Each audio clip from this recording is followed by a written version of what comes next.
ভাগে কুরবানির প্রমাণে কোনো হাদিস নেই। ভাগে কুরবানির প্রমাণে আছে জন, ব্যক্তি। যদিও হাদিসগুলি সফরের সাথে সম্পৃক্ত, সফরের কথা না বললেও ব্যক্তি ও পরিবারের পক্ষ থেকে কোনো হাদিস নেই। এ যাবৎ 1990 সাল থেকে নিয়ে এখন পর্যন্ত 7 পরিবারের পক্ষ থেকে একটি প্রাণী কুরবানি করতে হবে এমন কোনো হাদিস আমরা অবগত হতে পারিনি। এদেশের আহলে হাদিস হিসেবে একজন বড় মাওলানা ছিলেন আব্দুল্লাহ কাফি আল কুরাইশি রাহিমাহুল্লাহ, জমিয়তের প্রধান ব্যক্তি ছিলেন এবং বড় পণ্ডিত মানুষ ছিলেন। আল্লাহ তাকে মাফ করুক, তার কবরের শাস্তি মাফ করুক, তার কবরকে প্রশস্ত আলোকিত করুক। তিনি বলেছেন, একটি গরুতে 7টি পরিবার অংশগ্রহণ করবে এমন কোনো হাদিস অবগত আমি নই। আর আমি আব্দুর রাজ্জাক বিন ইউসুফ, সাধারণ মানুষ, একেবারেই সাধারণ। আপনাকে আমি খুব ভালোবাসি। আমার দীর্ঘ 35 বছরের তদন্তে আমার বিদ্যা কম, তদন্ত করি বেশি, আপনার বিদ্যা বেশি, এটা আমি মেনে নিই। আমার তদন্তের অভাব নাই আলহামদুলিল্লাহ।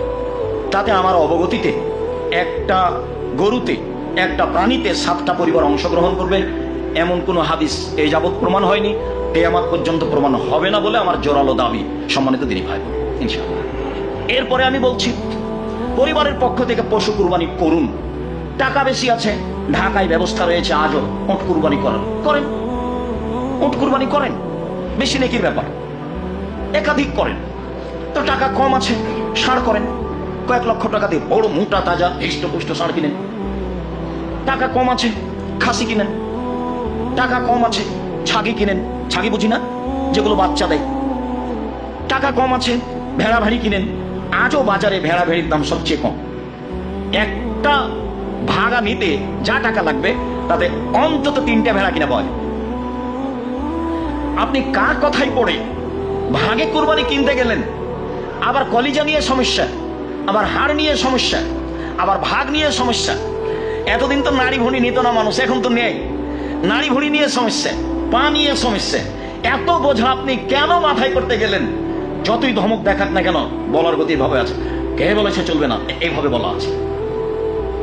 আমি ওইভাবে বলিনি, তবে আমি বলছি আমার 35 বছরের তদন্তে ভাগে পরিবারের পক্ষ থেকে কুরবানির কোনো প্রমাণ নেই।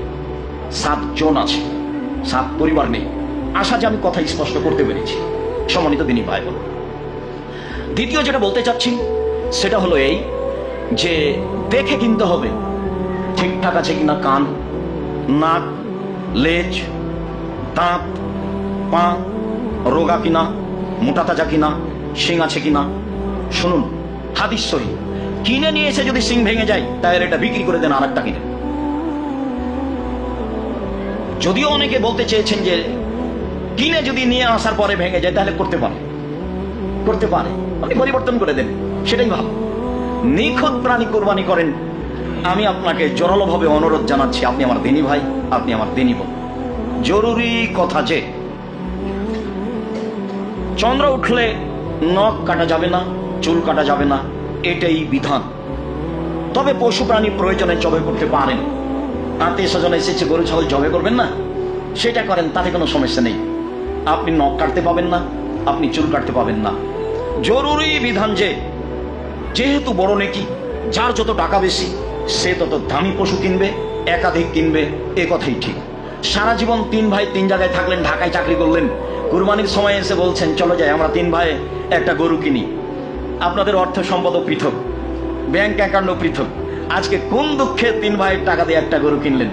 হ্যাঁ, আমার পরামর্শ শোনেন, 3 ভাইয়ের টাকা দিয়ে একটা গরু কিনেন, সেটা আপনার আব্বার নামে করেন, আর আপনারা 3 ভাই মিলে 3টা ছাগল কুরবানি করেন। তাহলে সবারই হলো।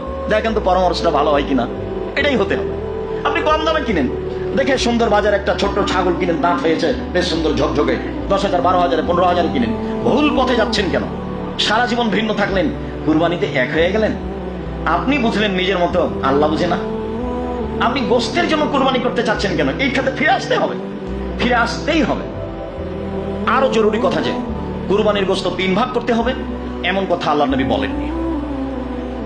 3 ভাগ করলে গুনাহ হবে এই কথাও নয়।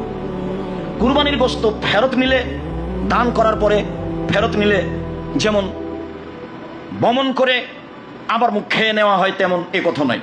কুরবানির গোস্ত খুব দামি জিনিস। আপনি ফকির মিসকিনকে দিবেন আর নিজে খাবেন। আল্লাহ তাআলা বলেন, কুলু ওয়াতিমুল বায়েসাল ফকির, তোমরা নিজেরা খাও আর ফকির মিসকিন অসহায় মানুষকে খাওয়াও। আমাদের দেশে যে প্রথা হয়েছে সেটা পছন্দ নয়, তবে করতে পারে। কি প্রথা হয়েছে? আরে 3 ভাগ করো, করে বলে 1 ভাগ ফকির মিসকিনকে দাও, আর 1 ভাগ আত্মীয় স্বজনকে দেও খাও, আর 1 ভাগ জমা রাখো। তাহলে কুরবানি দিয়ে আত্মীয় স্বজন বজায় রাখতে হবে। এখন মানুষ প্রথা ধরে নিয়েছে চাঁপাইনবাবগঞ্জের মতো, যে কুরবানিতে জামাইকে দাবাত দিতে হবে, মেয়ের শ্বশুরকে দিতে হবে, ছেলের শ্বশুরকে দিতে হবে, না হলে সবাই বলবে কৃপণ। এটা কেন করবেন? একটা বড় মাছ কিনে আজকে দিয়ে পাঠান, এর নাম হাদিয়া। কেন আপনি এইটা দিয়ে সম্পর্ক বজায় রাখতে হবে? এদিকে গেলেন কেন? হাদিয়া তো আছেই। সম্মানিত দিনী ভাই বোন, কুরবানি দিয়ে আত্মীয় স্বজনের সম্মান রক্ষা করতে হবে, ভুল হিসাব।